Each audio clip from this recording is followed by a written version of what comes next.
Hello guys Har Har Mahadev welcome to my mini blog. तो मु आज आगे पळै आसली दुकान तापर घर को पळै आसली जल्दी की कारण माँ बसिक देइथले भात तो भात हो गला परे माँ पटा हरी भाजी भुजा की जाइथले माछ गुडा तापरे भी माँ दुकान रो आसला बेले नै आसथिले आहरी माछ। तो माँ एटी सोरिष बाटुଥିଲେ ସେଥିପାଇଁ ମୁଁ ଧରିକି ବସିଥିଲି କାଟିବା ପାଇଁ ମାଛ। ମାଛ ମୋତେ ଭଲ ସେ କାଟିବା ପାଇଁ ଆସେନି ତଥାପି ମାଛ କାଟିବା ପାଇଁ ମୋତେ ଟିକେ ଭଲ ଲାଗେ ଆଉ।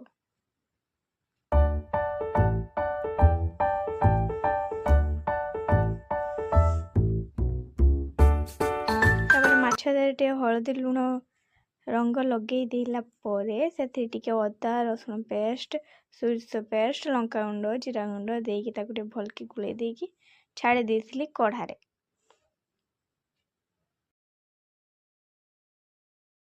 माछ कढ़ारू बाहर को आसला बेलू ता मुंड सह देह होइथिला अलगा आ पुड़ी जाइथिला सेटा तो पुणी अलगा कथा। तापरे मु सीधा पड़ीथली गाधेया पई तापरे बसी जाइथिली खाइबाकू।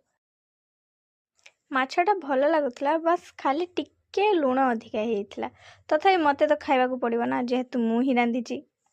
तो आज पई रहूची जय जगन्नाथ।